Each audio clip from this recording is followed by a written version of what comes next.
Friends, આ રીંગણા શેકાઈ ગયા છે. ત્યારબાદ આવી રીતના એની છાલ કાઢી નાખશું આપણે.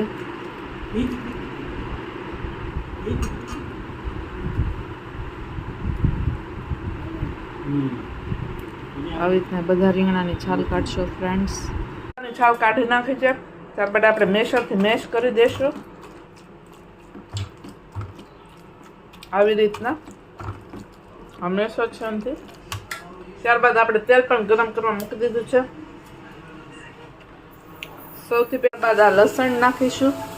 દાદા માટે આપણે અલગ કાઢી નાખ્યું છે, તમે જોઈ શકો છો. દાદાનું લસણ વિનાનો છે એટલા માટે. ફ્રેન્ડ્સ, ટમેટા નથી એટલે ટમેટા પણ એડ કરી શકો. મારે હાજર નથી એટલે હું એડ કરતી નથી. ડુંગળી સાકરી ત્યારબાદ ઓળો નાખ્યો, કારણ કે દાદા લસણ ખાતા નથી એટલા માટે. ત્યારબાદ આપણે મસાલા કરશો. બેઝિક મસાલામાં સ્વાદ અનુસાર થોડું એવું મીઠું એડ કરશો, કારણ કે આપણે ઓલરેડી થોડુંક એવું મીઠું એડ કર્યું હતું, એટલે થોડું એવું મીઠું એડ કરશો.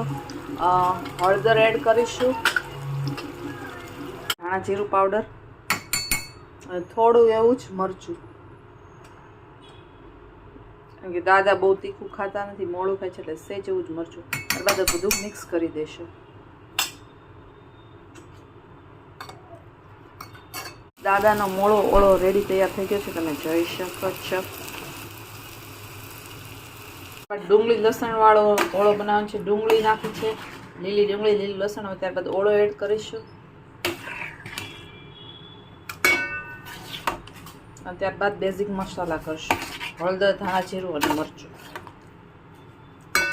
સૌથી પહેલા હળદર પાવડર એડ કરીશું.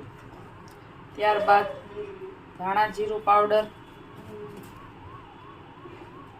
ત્યારબાદ 1 ટેબલ સ્પૂન મરચું. સ્વાદ અનુસાર. ઓળો રેડી છે, તમે જોઈ શકો છો. આ તીખો ઓળો, બધા માટે રેગ્યુલર ઓળો, અને આ મોળો ઓળો બે રેડી થઈ ગયા છે, તમે જોઈ શકો છો. છાશની ખીચડી થઈ રહી છે, તમે જોઈ શકો છો. લોટ લીધો છે, મીઠું નાખ્યું છે, તેલ એડ કર્યું છે. પહેલા મિક્સ કરી દેશું. આપણે પરોઠા બનાવવાના છે નાસ્તા માટેના, એ હું કરું છું અત્યારના. મિક્સ કરી દેશો મીઠું અને તેલ. પછી ત્યારબાદ આ પાણી એડ કરીને લોટ બાંધી દેશો. તમે જોઈ શકો છો, પરોઠાનો લોટ બંધાઈ ગયો છે, તમે જોઈ શકો છો. પરોઠા થઈ ગયા છે, તમે જોઈ શકો છો. અત્યારના હું પરોઠું ચોળવી રહી છું.